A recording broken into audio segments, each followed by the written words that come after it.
Welcome back to Season 2 of Climbing Mount CMMC.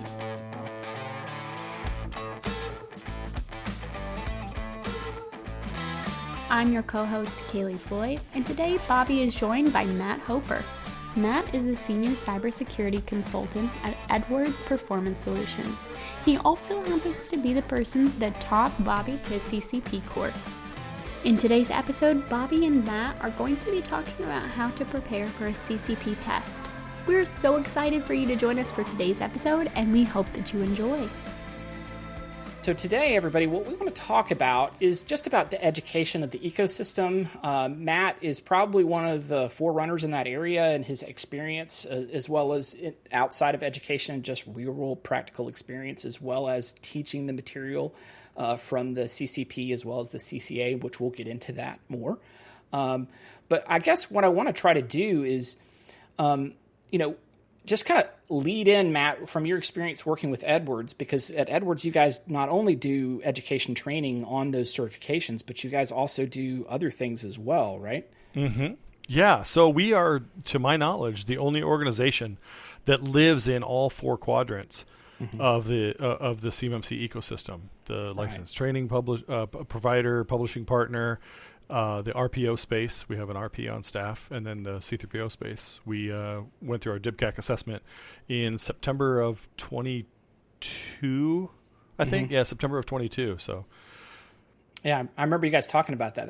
Everybody was all like, ooh, we were all talking about, like, how did it go? What was the DIBCAC assessment like? Because at that time, they were relatively new. Not a lot of people were going through it. So you guys were sort of a little bit one of the first over the hill, right? We were. I think we were number 30 or 31. Yeah. And I think there's currently over 50 now. Yeah. So we need more, for sure. So, like, when we start thinking about the CMMC ecosystem, how important is education? And, maybe you can kind of sort of talk us through some areas that you feel are critical that you might want to get educated in before you really dip your toe into the ecosystem of the CMMC program. Yeah. So two things. So when you either, from a consultant standpoint or an assessment standpoint, you either have to get an organization ready for a CMMC assessment so that they can pass and win that contract, or you're on the other side where you're assessing that organization to make sure that they pass, in which case they can win the contract. In either case, you want to make sure that you're knowledgeable about the things that you're consulting about and that you're assessing. The last thing that I want is somebody to come in and assess my organization that doesn't have any knowledge about anything. And then the flip side, I don't want to be consulted by someone who really has a very limited knowledge of what they're talking about. What would you want to expect from someone knowledge-wise, maybe certifications and outside of certifications that you would want to see them have before you would feel comfortable, like, okay, maybe I might want to start a relationship with this person and that might help me through that CMMC journey? So from a CMMC perspective, I like to work with at least a CCP, because when you look at the way the things are set up with the AB, you have the registered practitioners who live in that registered practitioner organization space, but the RPs don't go through quite a rigorous training that a CCP would. An RP is 8 hours, something like that. Yeah, let's pause for just a second because I think I know where you're going with this, and it's really great. Can you maybe back up for someone who may not know what those acronyms mean, the RP, the CCP? Could you maybe get somebody up to speed on that and then go into kind of what you're talking about? Because I think it's really important. Sure. So when you start the journey down the road of CMMC, one of the very first things you want to do is you want to engage with a professional, someone who knows CMMC. And those people live in what we call the RPO space, which is a registered practitioner organization. That's the company. Now, the individuals in that space are the RPs, the registered practitioners. And the registered practitioners have to go, in order to be a registered practitioner, they have to go through a training that is provided by the AB. And that training is like 8 hours. So on the other side, when we talk about CCPs and CCAs, those are certified CMMC professionals and certified CMMC assessors.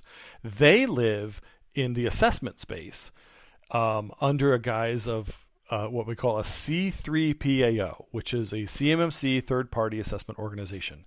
IT loves their acronyms, and CMMC is no exception. So when you work with someone from a consulting perspective for preparedness, you typically work with an RP with the person with an RPO. You can work with a CCP; they can be employed by RPOs, or you can actually work with a C3PAO for preparedness. The thing is that C3PAO that you work with for preparedness cannot be the same organization that assesses you. We want that delineation of responsibilities to, reduce that conflict of interest. So when you're looking at that, what's the time frame of requirement for the training for the CCP and the CCA compared to the RP and the RPO? So the CCP, our course is 5 days, Monday through Friday, where we cover all of the domains. We cover, the ecosystem. We cover the source documents. We cover the CAP. We cover scoping, both level 1 and level 2, and then we do all the practices, level 1 and level 2. Mm-hmm. We don't have to from a CCP perspective, because a CCP is typically a level 1, which is the 17 practices. Right. But we do we do them all as part of it. We have a guided learning as well that's more of a self-paced. So, well, I think that you kind of blew over something that I kind of accidentally fell into the benefit is when I did my CCP certification and went through it. I went through Edwards, and you were actually, like I said, my instructor, one of the instructors that I had. One of the things that I think was really interesting is, yes, the CCPs are as of, I guess, right now, they're supposed to be really focusing on level 1. I'm not sure. Maybe we might ask another question about whether or not you feel they'll be able to be involved in other types of level 2 activities. But right now, just focusing on that. If you wanted to be prepared, technically, you guys could just teach the level 1 of the 3 levels of the CMMC program, but that's not what you guys did. You guys actually went and taught to level 2, and I didn't know that there was a difference as I was getting into that, and boy, did that help me out so much more in being better educated and prepared, because I felt like it kind of came back and bit me a little bit, because when I went to get ready for my test, nobody had really taken it yet. So I got ready for almost basically CCA level type for the test. And it wasn't anywhere as deep as I went into my training. Now a lot more people understand what's going to be on the test. And I don't think other people are making that same mistakes that I did. But the material that you guys taught was just so deep, and it was instrumental in helping me kind of get started. And I really appreciated it. That's good. That's good to hear. Yeah, the people who take the class, they really sort of fit into one of 3 buckets. Either they were the person who was designated by their organization to take the class so that they can come back to the organization and get them prepared. So there's that person.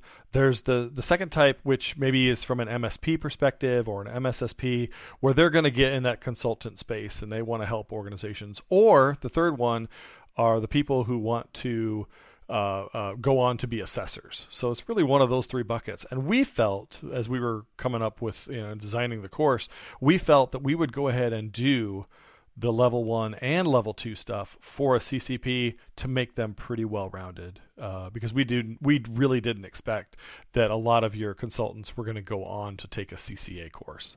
Right.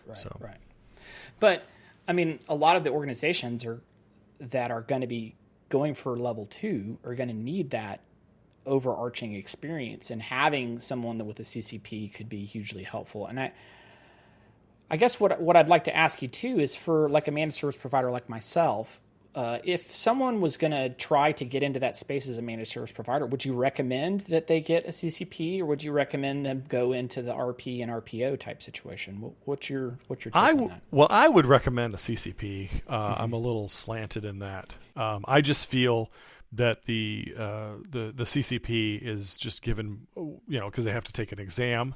It is a certification, whereas the RP is more of a designation, and pretty much anybody who would attempt an RP would get it. The level of effort isn't quite as high. Right. There is an RPA, which is, I think, a registered practitioner advanced. I can't speak too much to that, but again, even in that instance, it's not a certification with a higher stakes exam. So I like the CCP. Well, if you're running a managed service provider, as the proposed rule came out last year, it was very clear that the DoD wanted MSPs, if you're providing technical controls and you're supporting that client, that you're going to have to get level 2, that you're going to have to meet parity with the client that you're supporting. If that's the case, just having probably an 8-hour course and that you're guiding their destiny on whether or not they're going to pass the assessment, I would think you would want to go in with as much preparedness and knowledge as possible, right? Oh, for sure. Yeah, because there's so much writing on it.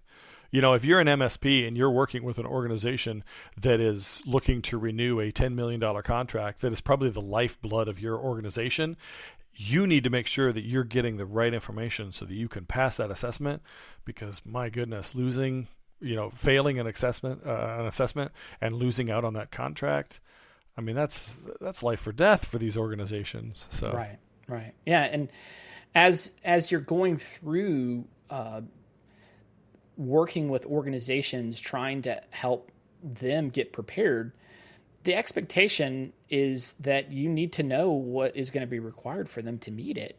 And if you're not at that ability, so it's not just helping the client, the OSC, the organization, seeking assessment, right? If the OSA, I guess is the new term that they started using, is that it's not just about getting them there, you have to get there yourself. So it's almost like you get hit twice. Yeah, for sure. So yeah, I want to make sure that I'm engaging with someone who knows exactly what they're talking about. Right. Now, if someone's trying to get into the ecosystem and they're really just trying to step into it, would you recommend that they start, let me just go ahead and dive in and get my CCP? Or is there some things that you would suggest that they first kind of cut their teeth on before jumping into the CCP? Well, I don't think that going right for the CCP is such a bad idea. Mm-hmm. But going into a CCP, we would recommend that you have some base knowledge of IT. I believe that the requirements that the AB puts forth are the A+ certification, and I think that's great. But when I look at A+, I'm thinking hardware operating system, which is great. But for me, I would probably go more towards a security plus or a network plus. At the end of the day, you're going to want the working knowledge of how IT works, because if you're going to assess that stuff, you need to know a little bit about what you're assessing. So. And when I went through my course, it was really interesting. There was one person that came from Dell that had a tremendous amount of compliance experience. There was like maybe 15 or 20 of us in the course. And there was another person that was a FedRAMP assessor that was used to doing FedRAMP, which is massively above and beyond the experience of that. And then you had little old me and a few other MSPs that hadn't really had that much experience in that type of compliance. And it was quite the range. But the fact that you guys had such a coverage of the material, it really helped level the field out as best as I think you humanly could, based on the divergence of so many people coming from different lives and perspectives and experience, right? What about NIST experience? What would you say, would you want that person to try to at least have some experience with 800, 171, 171A, and those types of things? What about that? I think it's very beneficial. Mm-hmm. I had experience with 800, 171 prior to CMMC coming out. And so when CMMC dropped, even though they renumbered and everything in 1.0, I think having a working knowledge of some of that stuff is very beneficial. Even an obscure publication like 888 that talks about media sanitization, I think that is very, very helpful to know. But I think if you know 800 171, which basically came out of 853, I would know those two, and then some of the other ones like media sanitization. But we cover those when we teach in the boot camp. So if you're not terribly familiar with them, you'll have to do some catch up reading on the side. But I'd never heard of the Red Books until I went through my CCP. Oh, yeah. Training. You guys were talking about, for those that you may or may not be familiar, it's back in the past in the 80s and 90s. I think even before that, they had a series of different colored books. Yeah, the Rainbow series. That's going back a ways. Yeah. And you guys cover some of that history of how that rule came out. because I think it does come into play. Are there people that you would recommend following on LinkedIn or videos or people to watch that you feel have a good grasp and are providing content besides, I don't know, maybe climbing Mount CMMC might be a good podcast to possibly follow, but are there others that you might suggest? I'll do some name dropping. Why not? Okay. So, everybody who's listening to this podcast is ever familiar with CMMC would know who Jacob Horn is. Yeah. He would definitely be one I follow. Good guy. I've known him a while. He's a really good guy. Ryan Bonner is another really good guy. Amira. I don't know if you guys know who Amira Amand is. There's quite a few. But once you get linked in that. I assume, people are on LinkedIn. Once you get linked with those people and that stuff starts to show up in your feed, then you can grow your base and see some other people. And then people like me who, take a slightly different approach to add a little bit of humor and into something that's rather boring otherwise. But solid jokes, dad jokes, maybe, perhaps you might even be as bold to say. Right. Now, you mentioned the AB or cyber AB, and then about that body exists. It's a nonprofit. It's not actually a government organization, but they work in conjunction with the DoD. Can you kind of talk about the cyber AB, all these acronyms like KCO and CCP and CCA and the RP, like how do they sort of fit together? If someone was stepping into this space and they were trying to choose where they were wanting to go and pick, just sort of understanding that could be helpful for them. Sure. So it started with the CMMC AB. It was a 501c3 nonprofit that was spun up by the Department of Defense. And I hope I don't say anything incorrect here. So Matt Travis, if you're listening here, I apologize if I get it wrong. It was then rebranded from CMMC AB to the Cyber AB. So if you hear CMMC AB, it's synonymous with the Cyber AB. So the Cyber AB would be the correct thing. The thing, though, is that the Cyber AB is going to have to get an ISO accreditation. I hope I said that right. I believe it's 17011, ISO 17011. So what they did was they branched off the part of the business that was responsible for the training, the testing, the stuff around the individual stuff, and they created something called KCO, which is, oh my gosh, it's the CMMC Assessors and Instructors Certification Organization or something like that. So they spun up KCO. And so you have part of the what was the CMMC AB that is now responsible for training and testing. And then you have the Cyber AB, which is responsible for the accreditation, which is the AB is the accreditation body.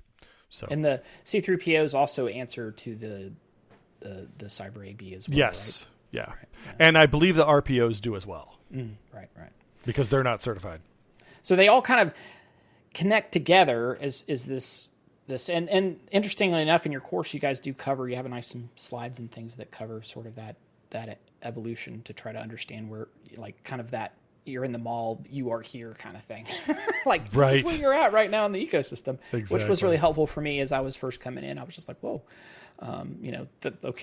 this is a little larger than I anticipated, just because as I came in from the MSP space, I didn't really understand how deep the waters ran in so much. And that was just a little bit of ignorance on my part as I was coming in. But, as you're dealing with a managed service provider, what are the kinds of things that you would want to look for to say, okay, well, these people have done their homework. They have spent time in this space. They've learned what they needed to learn. I feel comfortable doing business with them. What are some things that you would want to look for from them? Well, if the current rule, the proposed rule holds true, the MSPs will have to be certified at the level that their OSCs would be. Number one. So number one, if you as an MSP have that L2 certification, that goes a long way, in my opinion, because foundationally, the MSPs are providing, patching, monitoring, and backups. Very, very basic foundational level. But then they're going to be doing more, or could be doing more for the organization when it comes to access control. So the MSP depending on what they're providing, the OSC is going to be involved in some capacity with that OSC's assessment, especially since we're following, at a level 2 perspective, the scoping, we're following the CUI, the controlled unclassified information. So if the MSP is responsible for those systems or has access to those systems, that brings them into scope. So sure. I would hope that they would know what they're doing. But yeah, if they pass the L2 certification, that's good. But what's interesting is, and I think this is what Joy and team for the infrastructure, the MSP for critical infrastructure is trying to push is just because an MSP has gotten a level 2 certification means that they have an infrastructure to support CUI and how that might come into their system. But that doesn't mean that they have the appropriate maturity from a matrix perspective on how they might be able to engage with the client, just like what you're talking about. As your MSP comes in and they're providing those services for you, you want to make sure that you're able to not compromise their journey. Just because I got level 2 doesn't mean naturally that I'm going to provide good services at a level 2 perspective to the client. What do you think, like as a CCA, if you were doing those types of assessments, do you see the need for having that separation and being able to look at an MSP from a different perspective than just do they support CUI? I think so. If I'm an assessor assessing an organization, my job as an assessor, and there might be some disagreement in the ecosystem, but my perspective is that our job is not to adjudicate CUI. We're not in that business. My job as an assessor is to, validate. If I'm the lead assessor, validate the scope in the planning and preparation phase of the assessment, and then once the assessment takes place, all of those systems that are in scope for that assessment, I am applying the 110 practices of 800.171. That's it. I'm seeing if those systems meet every one of those practices, because at the end of the day, I want to make sure that I've done my due diligence as an assessor to sign off and say, yeah, they're ready. So I don't get too much into the weeds from an assessment perspective. Other than looking at the shared responsibility matrix on the part of the MSP. Hey, the OSC is responsible for something, or the MSP is responsible for something. My hope is that the OSC would have already engaged with someone who knows what they're doing and what they're talking about, so that by the time I come in as an assessor, it's all laid out, pretty cut and dried, checking everything for adequacy and sufficiency, and we are done in a few days, and you don't see me for another 3 years. Another 3 years, right? Yeah. So when you're going through that assessment process, how much do you fall back on the training and education? Like, do you have materials or things that you've gone through that you're like thumbing through to look for references and those types of things? Oh, for sure. I think that the CMMC assessment guides, level 1, level 2, are incredible. If you haven't looked at them, I certainly recommend that the people do look at those, because they give examples. They give you, further things to consider. So yeah, I'm constantly looking at those documents 3, 4, 5 times a week as I help an organization. And when I do help an organization, typically I have that document open with my screen shared, not for an assessment, but for maybe some sort of a gap analysis, so that the client can see exactly what I'm looking at. And what I would expect as an assessor. I think that transparency helps a lot, because here's the deal. When I got into this ecosystem, when I got into this line of work of security years ago, I came to make a difference. I didn't come to smack hands, and just keep people on my thumb. And there's some people in the industry who like to lord over and realize that they have some authority here. My hope and why I get it is I want to help organizations. I want you to be reasonably secure as an organization, and that's why I got into this. Now, I want to make sure that we're doing it the right way. So, when I'm assessing, if they don't meet, they don't meet, and that's unfortunate. But that's why I always fall back on. Hopefully, the OSC worked with someone who knew what they were talking about in the preparation phase. Yeah, I agree. I think it's critical to have an attitude of support and hope that they're going to pass and those types of things. I think that's where having the experience of working through getting your CCP or even CCA so that you can kind of understand when you're courting a C3PO, to try to understand more about where that organization's coming from, and do they have that same perspective that you're talking about, a healthy respect for all of the required controls, and that you have the level that you need to have them met, but they're rooting for you, right? That you want them to pass, but you're not going to sacrifice in that process. But there's nothing wrong with being, cheering for them to succeed, right? For sure. Yeah. And the thing is that when I'm assessing an organization, we look at the controls. And I would say that those of us in the assessment community agree on the interpretation of about 90%, maybe a little higher than that. But there's those few controls that we interpret just a little bit differently at the objective level.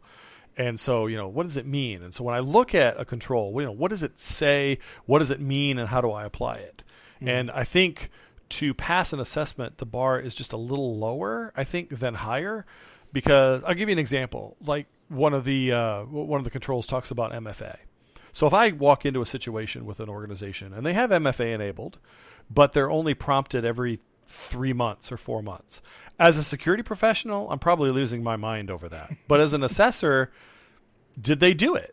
And the bar is a little bit low. And that's really the difference between compliance and security. As all of your listeners know, there is a difference. I often tell the story that, I have a 5-year-old little girl. And if she comes to me in the afternoon, like at 4:30 or so, and she says, "Hey, can I have some fruit snacks?" I'm probably going to tell her no.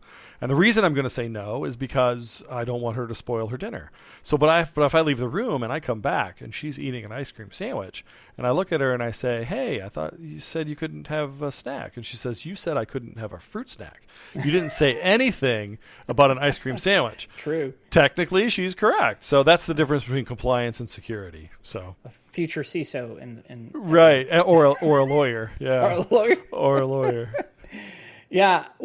Now, from a CCP, what would differentiate you in your opinion? You touched on this a little bit, but I just want to kind of give you an opportunity, if you feel like it's necessary, to kind of create a little bit more differentiation between the CCP and the CCA as far as in what the materials covered, why you may want to invest further down there, because there may be people that may want to get their CCA that aren't necessarily going to participate in assessments, but that's obviously a big reason. Can you talk more about that? Sure. So as it currently stands, the CCP, the Certified CMMC Professional, can only assess the level 1 practices. Now, in a level 2 assessment, let me back up a little bit. Level 1 is self-assessment. So if you're only in possession of Federal Contract Information, or FCI, that is still self-assessment. If you're in possession of CUI, that moves you to at least level 2. Now, there are some instances where you can self-assess at a level 2. We're not exactly sure what that means yet, what levels of CUI would permit that. But what I say is when we do a level 2 assessment, we are, as part of that level 2 assessment, assessing the level 1 practices as well. So that's where a CCP would come into place, is that a CCP can assess those 17 level 1 practices without a CCA helping them assess those. Now, the CCP, we believe, it sounds like, will be able to help gather evidence for level 2 practices, but they can't make the final determination. That's why you need a CCA. And a CCA will require a little bit more than a CCP. The suitability, for sure, and then there's a 3 assessment requirement as it currently stands. In order to become a CCA, you have to have gotten your suitability, and you have to have participated in 3 assessments. There's an experience component there. So to answer your question, if someone wants to go on to be a CCA, I would certainly recommend that. We're going to need assessors in the ecosystem, but if you want to become a CCA and not necessarily be an assessor, but still live in the consultant space, that is perfectly fine. Just know that the difference between the two is the level 1 practices versus the level 2 practices. And I think there are some training providers who only, when they're teaching the CCA class or CCP class, they're only covering the level 1 practices. Right. We're covering the level 2 as well, like I mentioned earlier. why, because we thought that it would be beneficial to those CCPs. But that's really the differentiation, level 1 practices. In the training material, how is it different between the CCP and the CCA? We're a lot more scenario based. Okay. We do, a little bit deeper dive into scoping, because the exam is a lot different too. The exam is very scenario based in a CCA, whereas CCP, there are some scenario questions, but it's largely trivia. Yeah, things like, who manages the CUI registry, NARA, what established the CUI program, Executive Order 13556. So knowing that trivia, but it's important to know. A lot of times what is can be better understood with what has been. So right. Now, when you are trying to make that decision of going to whether you would want to go for the CCA, you mentioned that you would have to have a certain amount of assessments. So I guess if you went to go get your CCA, but you didn't do the assessments, you could pass your test but not be formally a CCA. How would that work, or has that ever been clarified? So as it currently stands, what we are told from CAECO is that if you take and pass the CCA exam, you are a CCA. But there's a little asterisk there, right? Okay. Because I can't just pass the exam and say, hey, I'm good, I can participate on an assessment.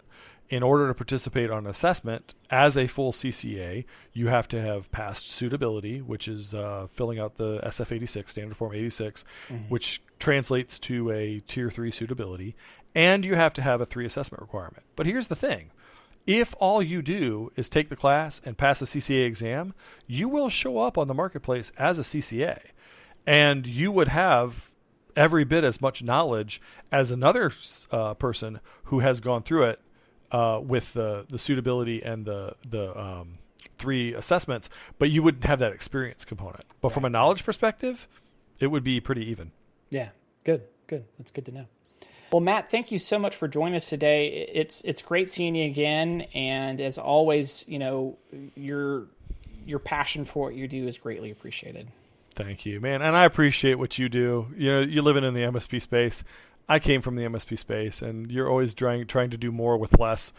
And I feel your pain. I really feel your pain. It's going to be an interesting few years as we find parity and equilibrium in that space, because there's just really not many tools and other things that are in there quite yet, because it's still in its infancy. But it's getting there. It's getting better. But just kind of like what you shared before, the passion for trying to do the right thing and help people try to get there, and as well as supporting the warfighter in their journey and trying to help secure the ecosystem, because I think there's a little bit of patriotism for everybody that's involved in this. And that's part of the reason why I like doing this as well. Agreed. Totally agree. Well, as always, everybody, thank you so much for joining us. Tune in for next time, and don't forget to keep on climbing. Make sure to follow us on LinkedIn and YouTube to stay up to date on the latest CMMC news. We hope you guys enjoyed today's episode and listen out for the next one. But until then, keep on climbing.